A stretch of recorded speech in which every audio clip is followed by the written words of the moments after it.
Welcome back to my live. So, meron tayo ngayon i-haul. Mini haul lang. Pero, it's a luxury brand with is Charlotte Tilbury. Ano ba? Tilbury. Yun. So, eto. So, I finally. So, meron na sila. Ayan. So, this is sa Mitsukoshi sa BGC. So, nalaman ko lang, sinerch ko talaga yung Charlotte Tilbury kasi sabi daw meron na dito sa Philippines. So, nagulat ako kasi meron na pala sa BGC. Kasi natatakot ako bumili sa Lazada and Shopee kasi baka fake. So, gusto ko matry talaga yung authentic na Charlotte Tilbury. Kasi meron ako mga nalaman na yung Charlotte Tilbury daw is super talaga, parang poreless, airbrush finish, yung foundation nila. Tapos,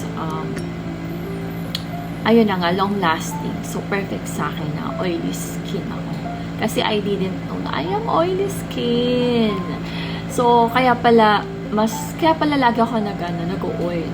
So, paano nangyari? I'm thinking na parang combination ako or dry skin.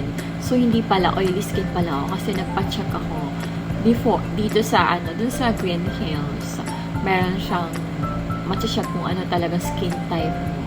So, na-find out ko, may bayad lang siya, I think 1,000. So, ayun, na-find out ko na oily skin pala ako. Sobrang shock talaga ako. So, ayun na girl. So, naghanap ako ng foundation.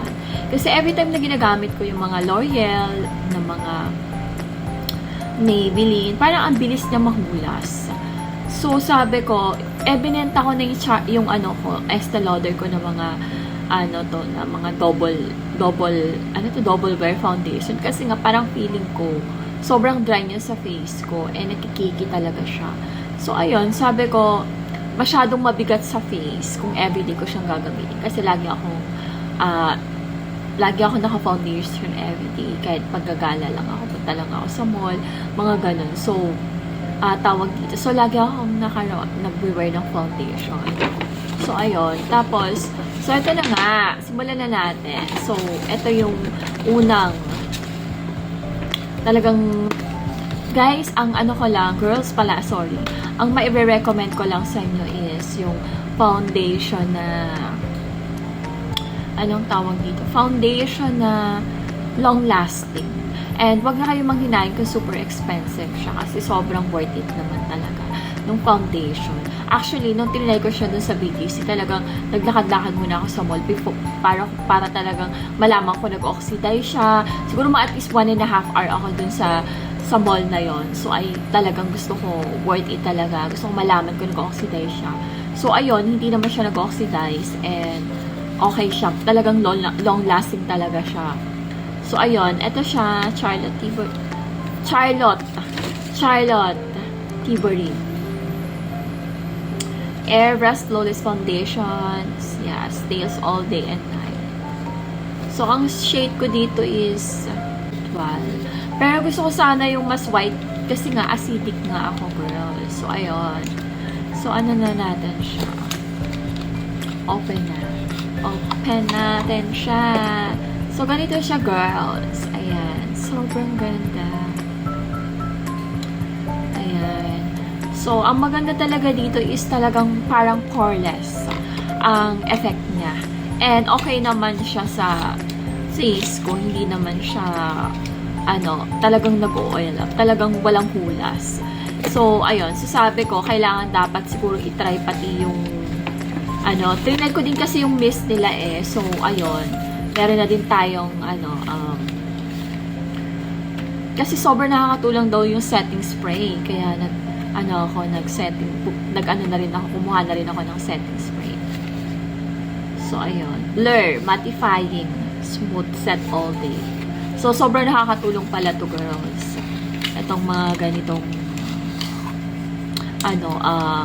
mga airbrush. So, ayun. Ayun siya, girls. Ang ganda, diba? Sobrang nakakatulong siya. Actually, tinay ko siya. After ko mag-foundation, powder ako. Nagkiki siya eh. Hindi siya dumikit. So, sabi ko, mas okay ata to pang after ng foundation talaga. Kaya sabi ko, ayun. So, hindi ako masyado nagsisetting spray before kasi parang feeling ko hindi naman nakakatulong. Pero nakakatulong siya, girls, I think. Based on my experience. Tapos, eto na nga, yung isa na airbrush brightening flawless finish. So, lang siya, hindi siya setting powder, kundi siya, pang pa-brightening lang siya. So, wala siyang coverage. So, brightening, blurring, lifting effect, targets dark circle and shadows. So, yun, more na lang siya, illuminator siya. More on na lang siya, more on brightening. Pero kumuha pa rin ako kasi maganda siya. Actually, tinay ko din siya. Sobrang nakaka-lighten talaga siya ng face. So, ayun. Ayan, ganito siya. Ayan, parang ganun lang siya. Mag-invest kayo, makikita nyo talaga sa face no, kung ano yung difference ng expensive at saka ng sakto lang ng mga foundation. Iba talaga. And kahit one touch up lang kayo whole night, hindi nyo na kailangan mag-retouch, hindi siya nag-oxidize. And sobrang ganda sa face. Talaga makikita mo yung face mo is parang, alam mo yun, mamahalin talaga. And then, yun nga, kabibili ko ng mga foundation ng mga murahin or mga sakto lang mga L'Oreal, mga Maybelline, ano pa ba yung iba. Sabi ko, dito na lang ako kasi one lang siya, one lagay lang, tapos full day na siya. Walang hulas. So, dahil nga sobrang oily skin pala ako, siya, worth it siya.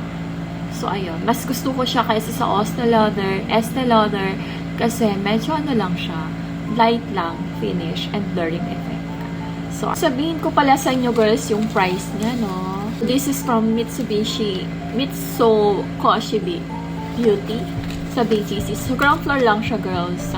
So, this one is 3,999 yung foundation.